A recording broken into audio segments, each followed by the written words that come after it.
Hi, everybody. It's Rick Lawrence with Fred Oduyoye, and we're going to have a little conversation here about reachable reconciliation. So, over the weekend, my wife and my daughter and I got into a conversation about the movie Minari, which was up for an Academy Award. My daughter is about to go to college in the fall, and her new roommate has is her family is from South Korea. She's grown up totally in America, but her family's from South America. I mean, South Korea. And we mentioned, oh, this movie Minari is about a South Korean family that moved to America and tried to make it as farmers and all the challenges they faced. Maybe that would be interesting for us to watch together.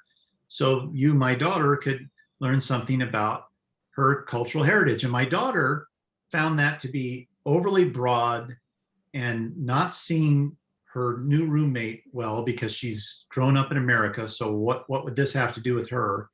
And borderline racist. That's what she said to us. So we had this kind of heated conversation about, is this what you think it is or not? Or is it us trying to improve our understanding of somebody's cultural background? Or is that somehow inappropriate? And does it show our own blindness? And it made me think, Fred, about how you're really good at in environments with people about seeing people well and helping people uncover their own blindness even. So I thought maybe you could talk a little bit about what it means to see people well. And in the scenario I just painted for you, is there a blindness that my wife and I were unaware of that you can see that I didn't? And how do you help people come out of their blindness, I guess is another way of saying it.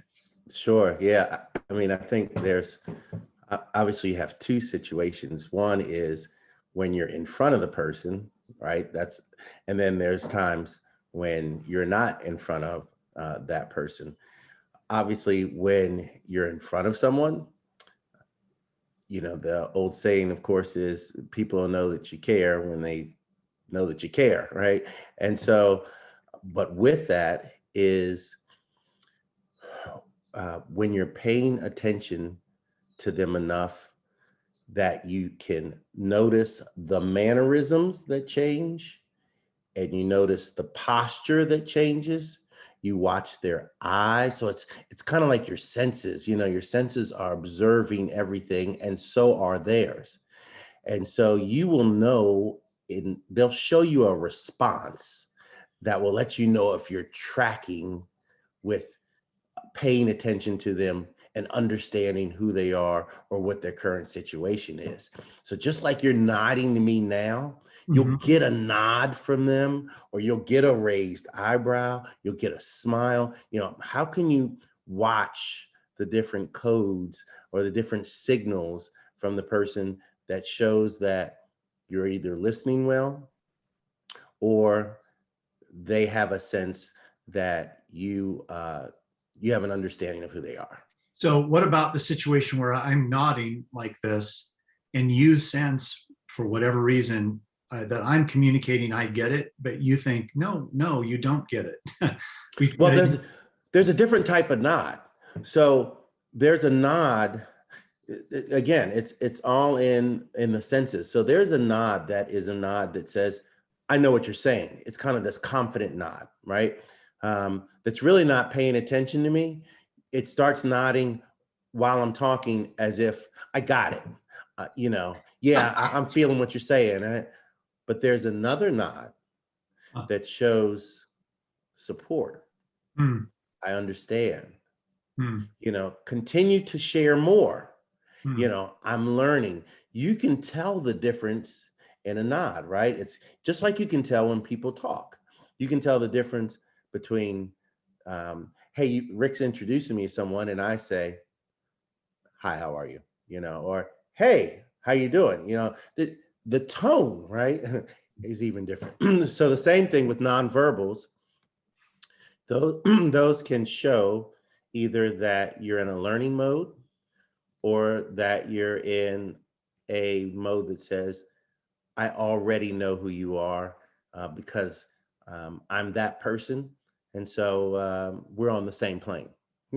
So you interact with people all the time that, because you pay ridiculous attention to them, you realize oh, this person has a blindness. I'm experiencing their blindness right now. And how do you help people come out of that place of blindness? Like what the story I just told you, I don't think that I was blind in that conversation with my daughter. And but maybe blindness by its very definition means, well, you're not going to see if you're blind. So how when you sense that in people, how do you help them come out of that? Yeah, I think it's the engagement of conversation and interaction that we have to not make our own assumptions and interpretations for them, but allow them to um, to kind of share the background and share who they are and allow them to kind of lead in that. So what I mean by that is, for instance, if you're somebody that's, if you're a white person and most of your circles, most of your surroundings and your interactions are all white, then how could you have a good sense of what it means for somebody who's a person of color? There's no way, because your interactions are not, there's nothing regular, there's no pattern, there's no history. So the only thing you have is what you read, what you may see on social media, and then your own interpretations from your own historical backgrounds. Now, the more you spend time with someone outside of your circles, you begin to learn new things. Hmm. And especially if you're listening, you counteract that with what you think you already know. And then you figure out, okay, this may not be exactly what I was thinking. So, just as you had talked about the videos, that come out, as, we look at some of the things that are happening, in our society now, it's one thing to see a clip, but it's another thing to actually watch the entirety of what happened in that situation. To say he had a knee on his neck, it's another black and white situation. I'm tired of this. Hmm. But when you see a person that, has a knee on their neck for that amount of time, this is when you just care about people. It's not even about a black and white situation, right? It's how can somebody actually do that for that length of time, and all of us, or those that are around, just kind of look. You know what I mean? It's different, right? It's different than reading about it. It's different than seeing a clip. You now begin to care more, because you've learned more from a visual of it, right? Yeah. I don't know if So that helps. Yeah, yeah, it really does. And the way I translate some of that, what you're saying too, is not just how we experience a video in a clip, but we also experience people in those clips too, don't we? That it means paying attention for longer or in a more concerted way than you normally would in order to really get what you're trying to get. And here's my last question for you. I know we've both interacted with people that um, are well-meaning and really, really, really want to get this whole thing right. They are in support of reachable reconciliation. They want to get it right about diversity.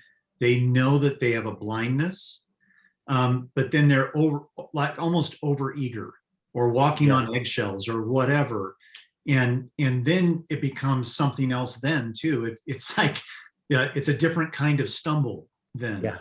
So, what advice would you give to people who feel like, yes, I want to get this, Sure, but they're just kind of like a bull in the china shop about it? What advice would you give them?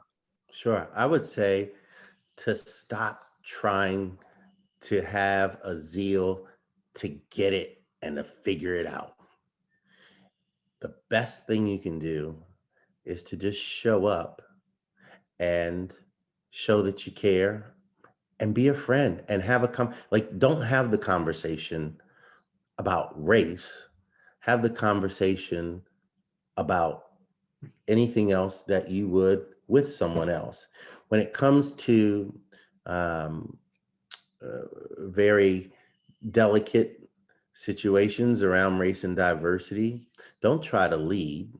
Let the other person lead, especially if they're a person of color, because that way it'll feel like your intentions are sincere when you don't make it about race, but you make it about, hey, you're just as valuable as the other circles that I'm in. And I just want to be your friend.